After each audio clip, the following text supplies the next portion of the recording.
There is a nightmare more terrifying than any other. A nightmare that has haunted thousands of people all over the world. It felt as if there was a male presence there who was evil. I can remember seeing this figure in the doorway. I just knew it was female. A presence comes into the room, paralyzes its victim, then leaps on their body and assaults them.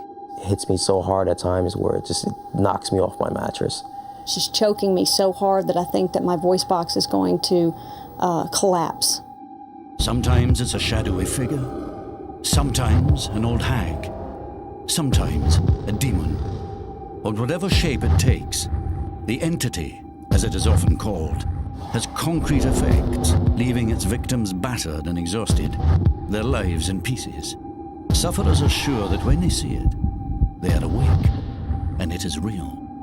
Science, psychology, and religion have all grappled with this phenomenon. Can any explain the mystery of the entity?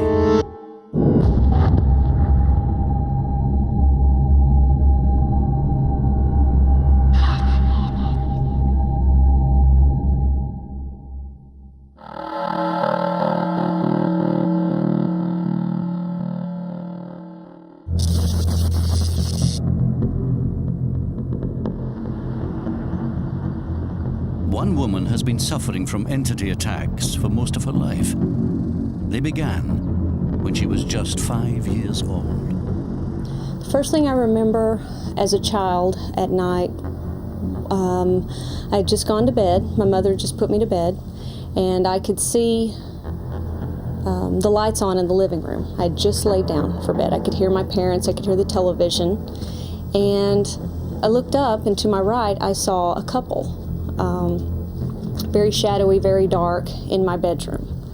A man and a woman, and they started walking towards me. It's very frightening. I couldn't speak. I wanted to call out to my mother. I couldn't call out to her. I was just terrified. And right about that time, she walked into the room, and it appeared that she walked directly through the two people that were standing to my right. And I began asking her, who are these people in my room? What's going on? She kept telling me that it was just a dream to go back to bed. And I said I wasn't asleep, it wasn't a dream. I could hear the television on in the other room. And that was the end of that. But as Jamie got older, the entities that stalked her became more vivid and more violent, making her increasingly terrified to go to bed.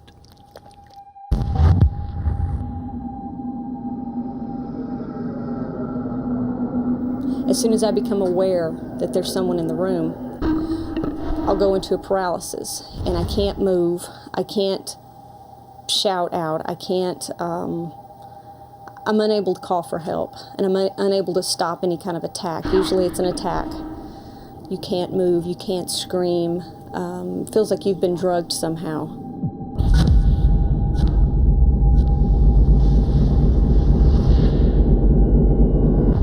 The Shadow Man, and this is just a recent label that I've put on this character. The closest I've seen of him is the arm, because it's been around my throat several times. He's very violent. He doesn't use any caution whatsoever. He could care less if my neck is broken. I mean, that's how violent he is. Generally, he's accompanied by a very old woman. She's rather short, draped in many layers of clothing. She looks like a homeless type person. Like all of her belongings are on her. A shawl, jacket, a hat. The old woman will sit on my chest, and she's not extremely heavy, but she's heavy enough that it's very hard to breathe. It's extremely hard to breathe. I can't get my lungs to expand. He'll have me around the base of my neck. She'll come up to the top part, and she's choking me so hard that I think that my voice box is going to collapse. I can't move. He's got my arms down usually, or just the way she's sitting on me, I can't move, and there's nothing I can do.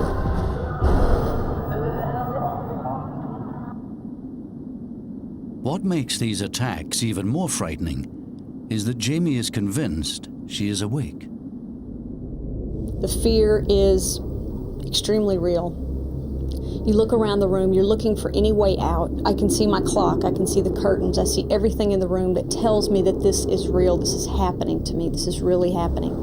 And I'm wondering why my husband can't hear them, why he can't hear the struggle, why he can't hear the fight. And beyond that, I'm wondering what's going to happen to me after they kill me, who's next. Your mind and your body thinks you've been through it. But to everyone around you that you associate with, that you work with, your friends, your family, your doctors, they say it was just a dream, just get over it.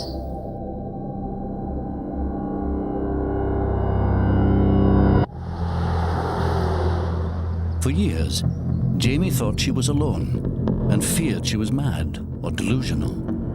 Then she discovered there were others who had suffered remarkably similar experiences. Research for this film produced hundreds of phone calls.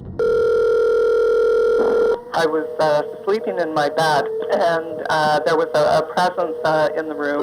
I was paralyzed in the bed. He seemed like a shadow. Probably about 6'5", well over 6 foot, very tall. There was something sitting on my chest. Sitting on top of my chest. The lady was old and haggard. She had straggly grey hair. Kind of an old woman standing in front of me. And there was an old lady. This just was not a nightmare. I know that I am awake when this happens. Can't escape from this entity that has entered your room. It's a feeling of perhaps the greatest terror that one can imagine.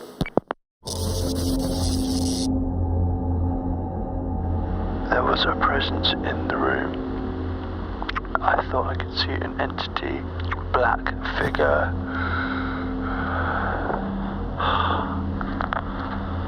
Oh shit.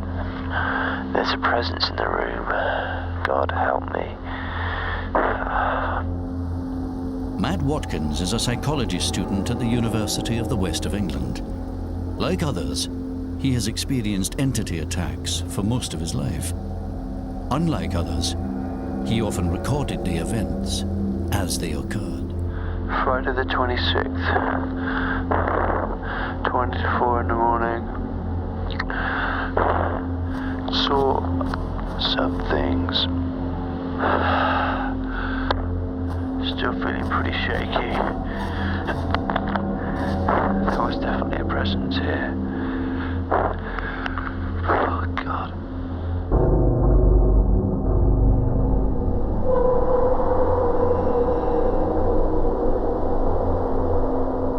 I can remember seeing this figure in the doorway.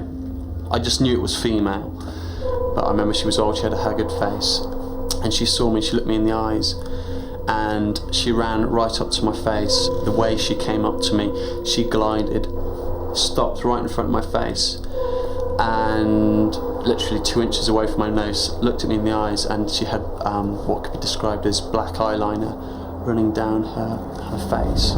The fear, it can be a tremendous amount of fear. If you can imagine lying in bed, it's dark, and you've got an intruder in the house. More than that, you're paralysed. Your adrenaline is building up. Your typical human response is to fight or flight.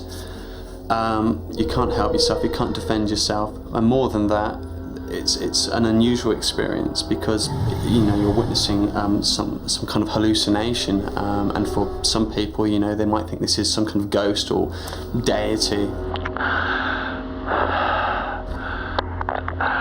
Last words were, in my mind, get a grip. It's just the floorboards creaking. Go to sleep, there's nothing to worry about. It's made me question the nature of reality. It's made me look into many different areas. It's made me look into psychiatry, parapsychology, transpersonal psychology, all these different areas. I realised that there could be other explanations for this, and then I started looking into it a bit more. Matt was terrified by his visions, but he was also intrigued. He decided to make the entity the focus of his degree. Searching through ancient texts, he was surprised to find evidence of the entity experience dating back over 2,000 years. When doomed to death, I will attend you as a nocturnal fury. I will attack your faces, and brooding upon your restless breasts, I will deprive you of repose by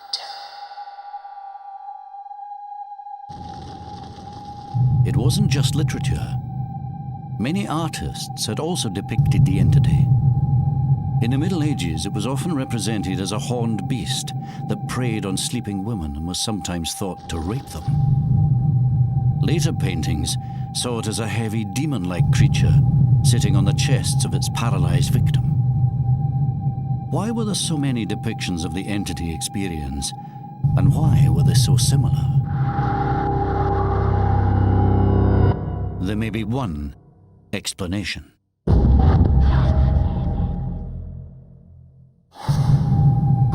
Throughout history and across the world, thousands of people have suffered from nighttime visions in which they are attacked by violent and mysterious entities. Some people have such severe experiences that their lives are left in ruins. Every time something happens like this, I don't really repeat a lot of it, and I try to forget it, and I'm having a very hard time describing how intense it is. The fear is intense. I've woken up with cuts on my hands from my fingernails, clenching my fist. I cracked teeth during my sleep just from the intensity of everything, clenching my jaws. I did think a few times about taking my own life. You just don't see any out to it. What happens is when you get to the point where you're so tired, you're just so tired, and you're so tired of fighting, and every night you know when you go to bed it's going to be another fight, a struggle. You become afraid to fall asleep. For some of these entity attacks, science may provide one explanation. When we are dreaming, a mechanism in the brain paralyzes us to prevent us acting out our dreams. Some people get trapped in a state between wakefulness and dreaming called sleep paralysis. Dr. Al Shane has studied over 9,000 cases and believes that it may have been experienced in mild form by up to 30% of the world's population. Sleep paralysis, as I view it, is a type of dream, a waking dream, or perhaps more accurately, a waking nightmare. Imagine, if you will, there are two mechanisms deep in the brainstem of the brain. And one of these mechanisms we'll call the wake-up mechanism, and the other one we'll call the dream-on mechanism. And they're linked to one another. In particular, the wake-up mechanism inhibits the dream mechanism. So when this one is turned on, you're awake, alert, conscious of your surroundings, able to respond to your surroundings. Imagine that as your wake-up system turns down, if there's a problem with particular neurotransmitters, it may not be inhibiting the other system. So this one may turn on before this one turns off. So you have two systems on now. So you're awake and you're dreaming. If sleep paralysis might help us understand why these visions seem so real, can it also help explain the shared scenario experienced in the attacks? A way in which the hallucination might build might be from the case in which you imagine that there's something on your chest. Perhaps it's simply the fact that you can't take a deep breath because you are paralyzed after all. One interpretation is that because there's something on your chest preventing you from taking a deep breath. If you've also had a visual hallucination, it's easy now to conclude that whatever that thing was, that is now what is on your chest. Initially, often it's simply a feeling that there's something there. And you are searching for it. If your eyes are closed, you feel that if you just open your eyes, it would be there. If your eyes are open, it may be just out of sight. Perhaps you will see it. Perhaps you will now start to see some form, some vague shape. Maybe you'll hear something, footsteps, movement in the room. You may actually feel something touching you. And you can see as each of these things happen, the hallucination gets fleshed out so that this vague sense of a presence can become a concrete entity in the room. The condition of sleep paralysis might go some way towards explaining why some people are visited by entities, but there are other attacks which reportedly go much further.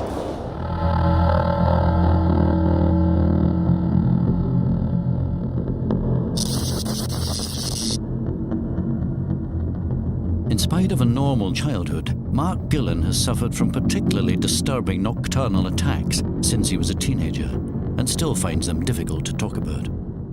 I was only about 17 when this first happened to me.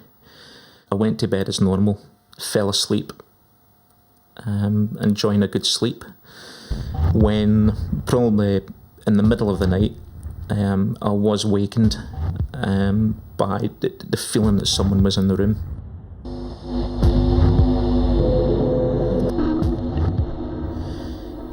I couldn't explain who it was. I didn't know who it was. I then felt being totally paralysed, the fact that I could not move at all. It was as if the power that was there, the energy, was able to control my body. I was being held down from the back. I could feel his hands on me. I could feel that it was a man. I could feel the size of him. I knew that the size of the person that was there. It was a fully grown man. What happened next was a sexual act. It felt as if there was penetration, as if I could feel him pushing himself on top of me.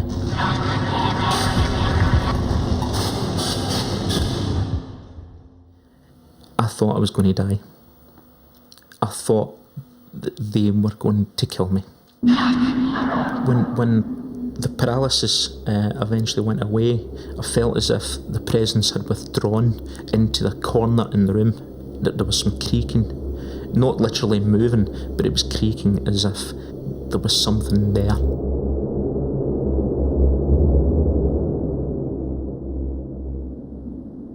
Mark's alleged ordeals have been so severe that they've caused a strain in his relationship with his fiancée. Vary refuses to talk about this for one reason. We went through a terrible time with it.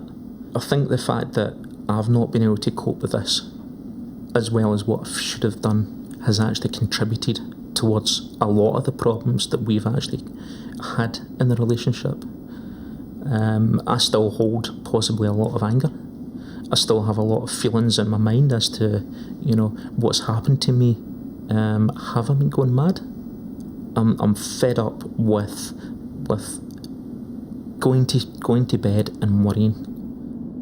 Mark's attacks are horrifyingly real to him, but Dr. Shane believes that a scientific knowledge of how sleep works might explain not only these attacks, but also the myth of demonic assaults on medieval women. Sexual assaults are not common, but they certainly occur. During REM, males have erections. There's also clitoral tumescence in women, so that our dreams have sexual content because our sexual organs and sexual areas of the brain are being activated. So it's not surprising that the combination of fear and sex leads to a sexual assault scenario. But for Mark, this leaves one crucial element unexplained. His bedroom was once his older brother's. A couple of years before this happened, my brother actually had this room. He was staying in that bedroom. I started to tell him what had happened to me in that bedroom. He did actually say to me that he had very similar experiences. He'd gone through certain things the same, such as feeling of being strangled, feeling of someone being there. He didn't go into too much detail, and just probably the same as me, frightened to talk about it. Is it just a coincidence that it was just the same bedroom? Don't know. While some suggest that sleep paralysis is hereditary and can therefore explain such cases, others believe that entity attacks might be associated with places as much as people. Professor David Hufford has been studying the entity phenomenon for over 30 years. His research has been inspired by his own experience. Years before I started working on the topic in an academic way, I had a sleep paralysis attack of my own. I'd never heard of anything like it. It had all of the features that I later found in traditions all over the world. I heard footsteps. I had a terrifying presence. I felt it climb up on the bed. I couldn't move. I thought I was being killed. It was terrifying. I never told anybody about it for the obvious reasons. Most people in our society don't. I didn't want anyone to think I was crazy. And then years later, when I got to Newfoundland and came across the old hag experience, I didn't even know at the time that it was sleep paralysis yet. I thought, what's going on here? How can these people have a tradition about what happened to me in a completely different country? I just had to follow it. Hufford carried out his research in more than a dozen countries. He felt that while sleep paralysis might account for people who felt pressure on the chest, it could not account for those who felt it on other parts of their body. The experiences were just too varied. It's common during sleep paralysis for people to report pressure, most often on the chest. A sense of pressure on the chest could be caused by the paralysis of the voluntary muscles involved in breathing, but sometimes it's other places. I've had people say the pressure felt like it was pushing their head down through the bed. Other people said it was pressing on their feet so hard they were afraid their legs would be broken. I would like these explanations, if we're going to buy them, to really line up with the data consistently. So far, these don't. Most puzzling were instances where entities seemed to attack not just individual people, but entire communities.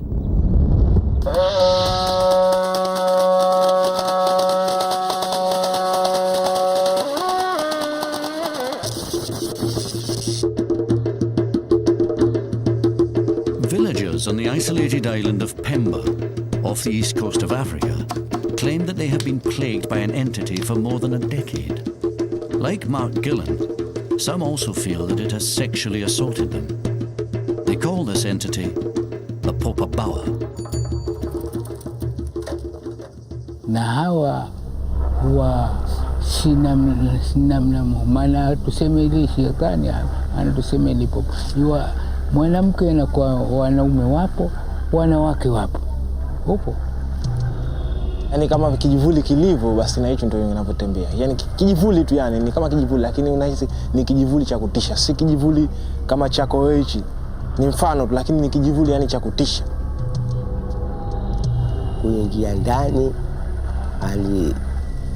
kapoteza kama sina fahamu, lakini ndipo kwa ule zile fahamu zako zitakuwa zipo, wamuona lakini huwezi kufanya chochote, mtoto utakuacha. Halafu yake ndakukamua. Wapiga mikelele haitoki. Sasa mule kama unaona mwapigana wale. Hapo kitu cha ajabu. Mlango umefungwa. Sasa wewe anakutokezea matokezeo kama yale. Sasa vipi unahisi hili jambo na unajua kwa kuwa limeni kamata kama hivyo leo unapiga ukelele, unaamka kitu mtu maji. Kwa hapo tukaona jamani itakuwa tabu sana hii, watu hawalali. Wapita wakiwakamua, watoto wapiga mikelele usiku. Tukafanya shauri hiyo ndio tukaenda tuka. Hatukumpata, alitutoka. Lakini inakuanisha kama ni kitu cha shetani. Maana yake kile kitu kinakuja kama kitu shetani, unafahamu, katika usingizini. Upo. Since the attacks began 10 years ago, the villagers have called upon their spiritual beliefs. Now many of them carry protection against the Popa Bawa in the form of pages from the Holy Quran sewn into a purse which they keep on them at all times. Si nguvu isipokuwa mwili wangu tu ni mzito. Yani nikwambia mzito unaweza kufahamu. Si mzito wa kilo. Ni kwamba kilinifika tu pale kitaka kunivamia, lakini kunivamia yenyewe kilinivamia, lakini hakunivamia kama kinavyofanya wenzangu. For the villagers of Pemba, the supernatural nature of entity attacks is accepted without question. Only 200 years ago, Western cultures would have taken the same stance. To this day, the more science falls short of a full explanation for these terrifying encounters, the more some sufferers have been tempted to look beyond the rational, towards the religious institutions which recognize that supernatural phenomena may be real. I personally witnessed some of the things that Ted was encountering. In the West, sleep paralysis may be the principal medical explanation for entity attacks, but many sufferers find this diagnosis inadequate due to the intense reality of their experience. This conviction is even stronger for those whose encounters are apparently witnessed by other people as they occur. With nowhere else to turn, one man has fallen back on his religion and a Catholic priest who accepts that his accounts may be real.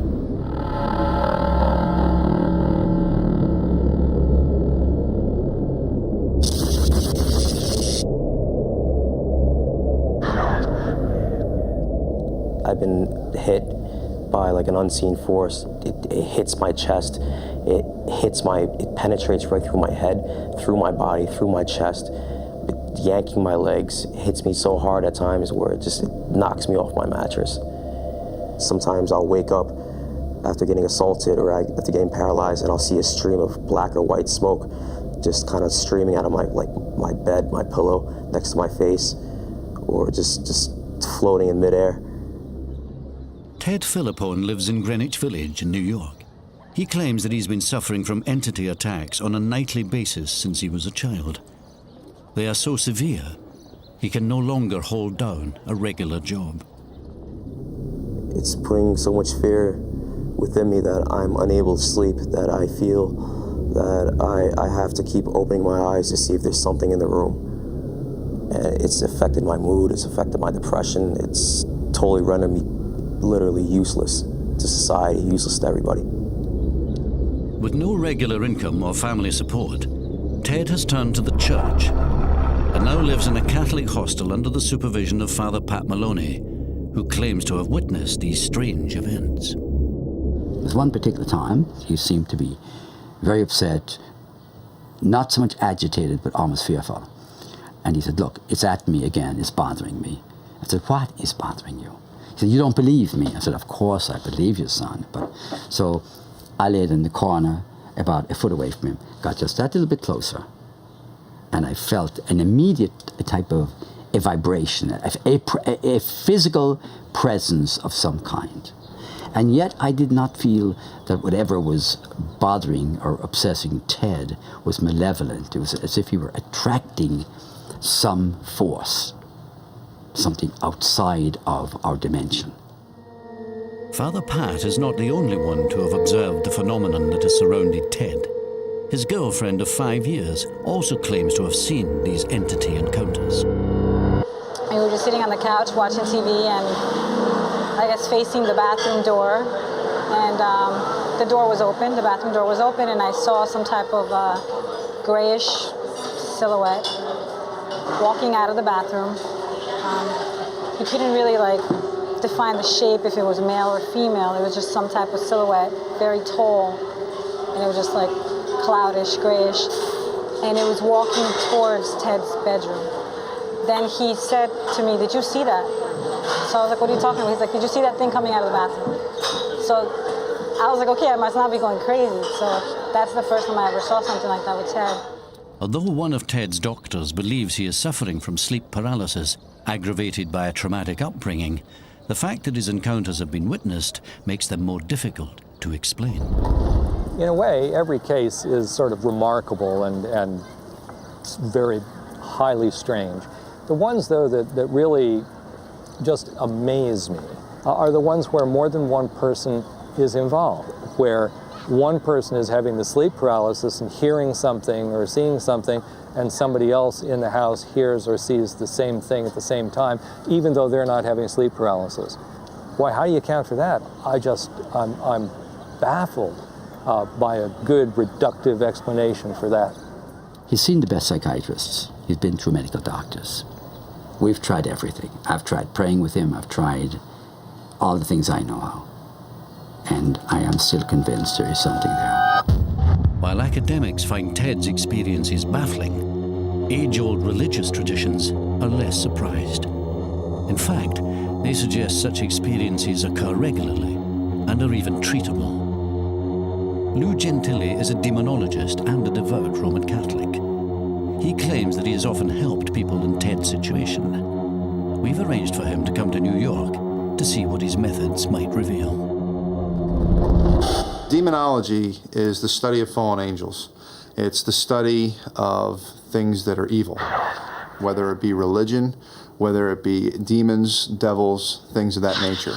I come across cases that are malevolent, evil, demonic, or diabolical on a monthly basis. Out of a month, I may get 5 or 6 cases, that are truly have activity that are evil. Lou and his assistant go to the hostel and meet Ted for the first time. They will interview him extensively to try and determine whether his attacks are psychological or supernatural. What I'm going to do is I'm going to ask you some questions. Some of them are going to be maybe a little bit personal, but it's all going to be to help you, okay? I'm not here to harm you. I'm not here to exploit you or anything else like that. I'm here to find out what's going on. I would give anything for all these experiences that I'm going through to totally come to an end, to totally stop. Are you currently using any illegal drugs? No. All right. Have you ever taken hallucinogens? Nope. This means acid, anything like that? Nope. Have you ever submitted to a sleep study? Nope. Have you been diagnosed as having any psychological ailments, narcolepsy, Tourette syndrome, dissociative personality disorder? Nope. Nothing like that? Okay. Are you willing to get help if it turns out that what is happening to you is purely psychological? Yeah. After 2 hours of questioning, Lou decides that Ted's case warrants further investigation. So what I'm going to do is I'm going to remotely be watching him from another location, actually right above him.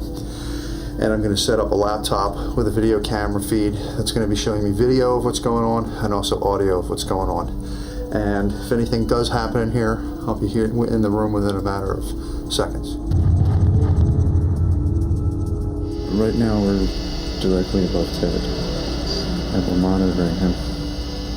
All of our equipment is set up, and we're waiting to see if anything happens, if any movement, any kind of globules appear, okay, which are balls of light.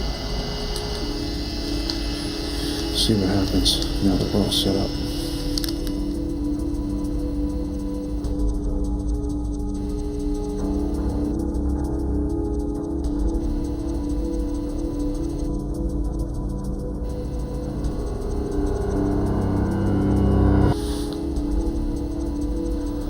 Ted said that something grabbed his leg, went on video, we see his leg go.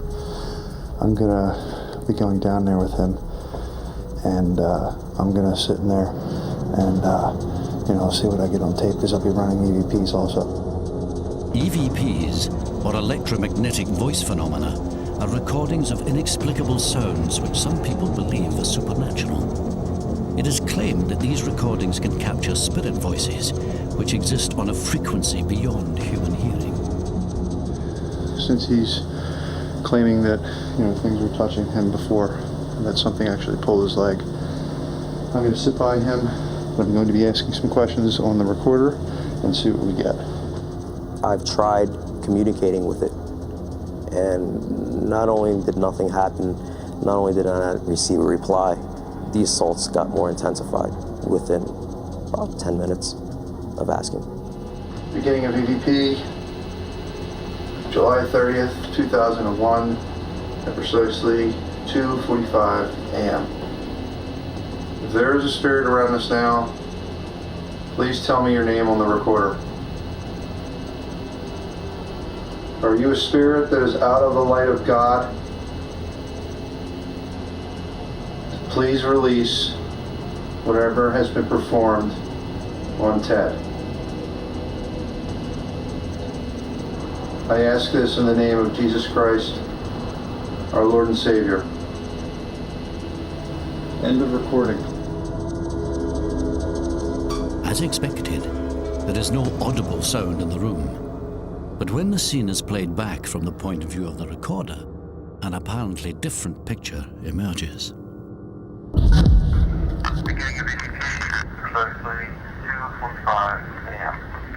The tape recorder begins to register unusual sounds after each question.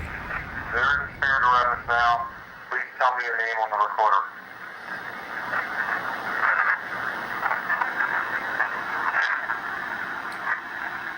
Are you a spirit that is out of the light of God?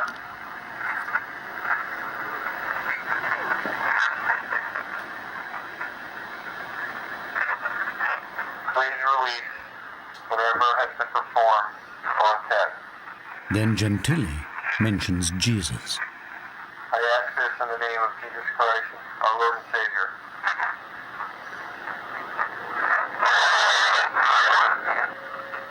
The sound that you just heard in some people's minds could be portrayed as static discharge, which to me is ridiculous, because I've heard the things scream blasphemies, okay, in people's houses, and include the client's name, people's names, people who aren't even a part of the case.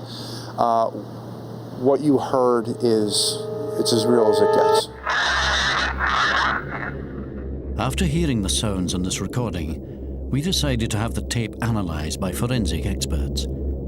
They suggested that the only way similar sounds could be created would be from rubbing the microphone or through a remote receiver, neither of which were apparent during Lou's investigation.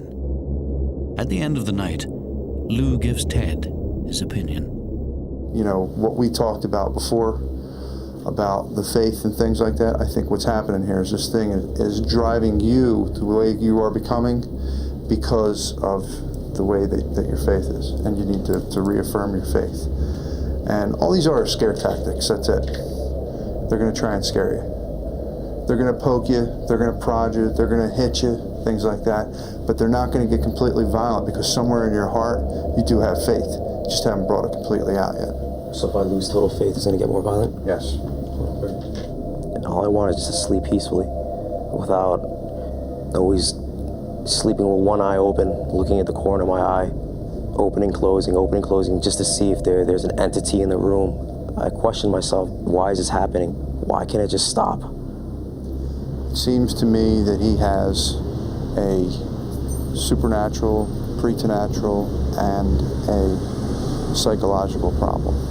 As far as the spiritual side of things, we're going to try and get him back into his faith. The idea that Ted is being harassed by an evil spirit may sound bizarre, especially in a world which prioritizes scientific proof. But there is one case of nocturnal assault that goes way beyond even the most extreme entity visitations. For one man believes that the entity is not attacking him from the outside, but from within.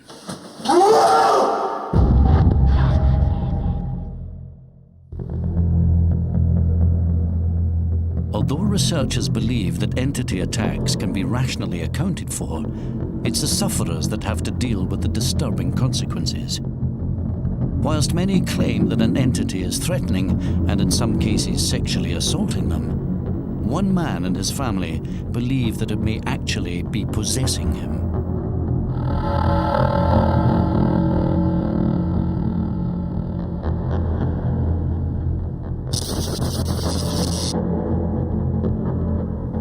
I think he's possessed because when he's awake, he's not violent, and he just don't look like himself when he's having a night terror. He don't sound like himself. He has a terrifying holler. His eyes are glazy looking. They just don't look like him.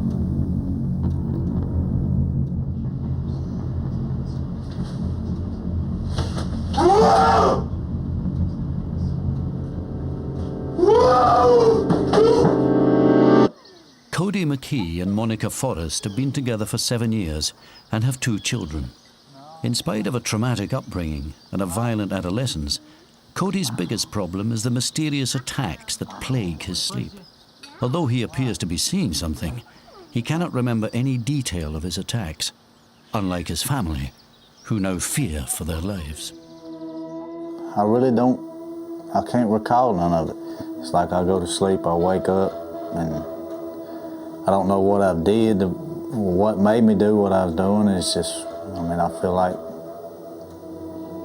she said, possessed. I feel like something jumped in my body and made me just go crazy. Show you the holes. These are some of the holes he's put in through the sleep terrors. When he put his fist through the fan, he went in through the front and out the back and into that wall. I've knocked holes through walls, I've stuck my hands in fans, I've knocked holes in the door. I've tore the tip of my toe off. His foot or his toe or something went through that. I think it was his toe.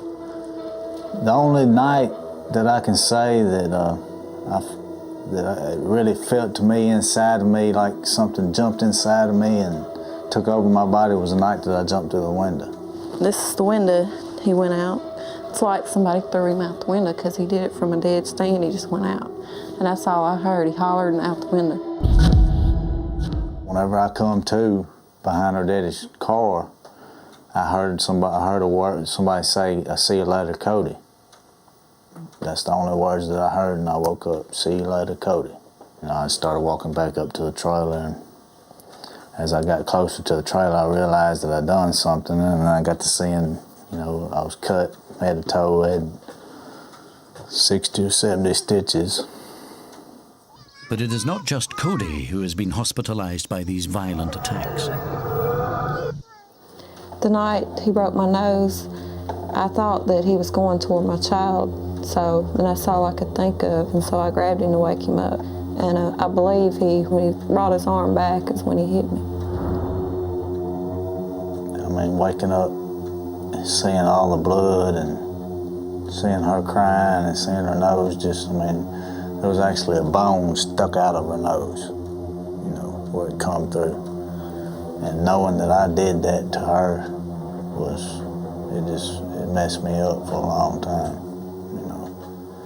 That night, I decided not to sleep in the same room with him.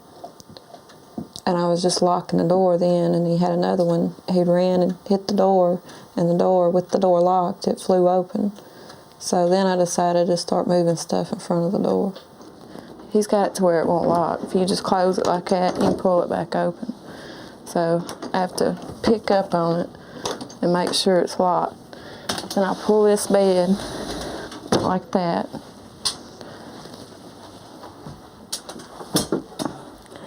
Then I pull this up against it like that. That way he can't come in. Yet he hasn't been able to. When he hits the door now, it'll crack like that much. That's as far as he can get it.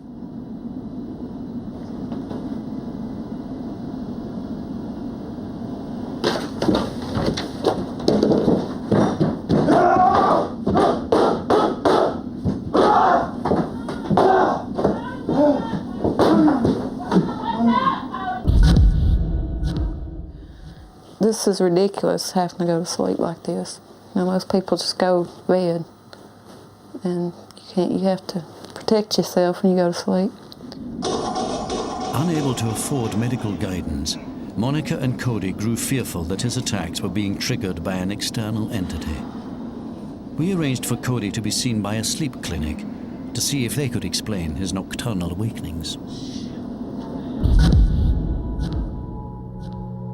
This is the most extreme case of sleepwalking and night terrors that I've seen. These have been reported in others, but this is the first one that we've had here at our center to this magnitude. While Cody spends a few nights at the sleep lab, doctors will study his brain activity and muscle tone, as well as record him sleeping using infrared cameras and sound monitoring equipment. If you need anything at all during the night, the intercom will be on all night. Don't hesitate to let us know.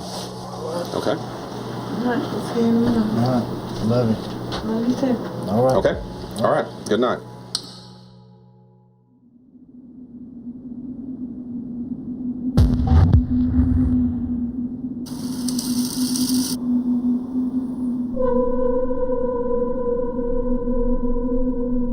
During the first night of monitoring, Cody appears to wake up, terrified. The EEG machine shows that he is still in deep sleep and not dreaming. If Cody isn't dreaming, what could be provoking him in such a way?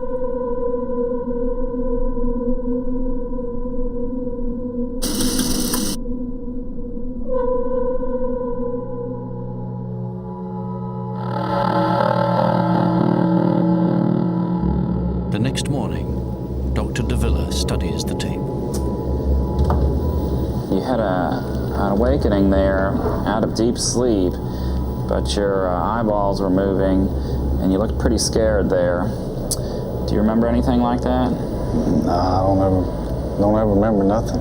You don't remember being in a nightmare or having a dream or on that particular night? Mm-hmm. And Monica, have you seen him show those eye movements in the past, or has he opened his eyes? No, I usually don't wake up till he hollers. Okay. It looks wicked to see my eyes open like that. I mean, it just don't look like me, really. His eyes are darting around. It's hard to know whether he's actually seeing anything or not. He doesn't have any recall of opening his eyes. He doesn't have any recall of seeing anything frightening, although he looks frightened. In Cody's case, we cannot find a specific trigger, so he is a mystery in that sense, and we cannot determine what is going on in his mind. But in his case, for some reason, he is fighting to get into wakefulness and alertness, and literally fighting his way into that. Dr. De Villa believes Cody is suffering from an extreme form of sleepwalking that occurs during the deepest stages of his sleep. But what Cody actually sees, or why he is driven to such violence, still remains a mystery. Whatever the medical explanation, Cody is still no nearer to understanding what causes his attacks. They haven't gave me a reason why I do it. They haven't told me, they don't know why I do it, what causes it. All they know is they can put me on medication and maybe it'll stop it. And, and I hope it does. I hope I can take some medication, go to sleep at night and rest. And don't have to worry about hurting anybody or hurting myself. Cody has now been taking the medication for over 3 months. Although his attacks are reduced in number, they still occur and are as unpredictable and violent as ever.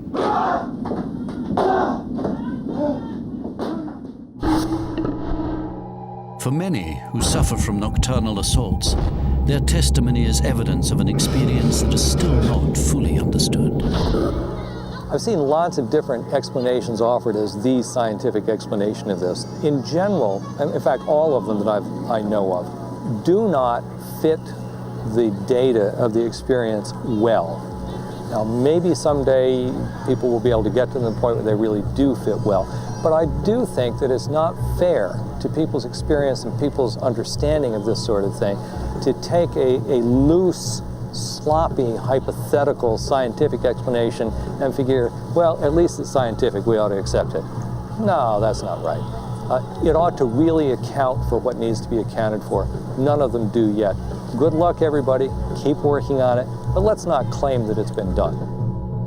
Whether or not science will one day offer a full explanation for these nocturnal attacks is unclear. What is clear is that those who suffer will continue to live in fear of what lurks on the other side of sleep. For 150 years, the Ku Klux Klan has existed in the shadows. They call themselves the Invisible Empire. The gun, the noose, the knife. The Klan is all about hate. No, we don't hate black people. Downright lies. Now, unprecedented access and true insiders. For an awful lot of stuff on the Klan, I'm the only place in the world where you can get it. Lead to the heart of that empire, alive and well in the 21st century.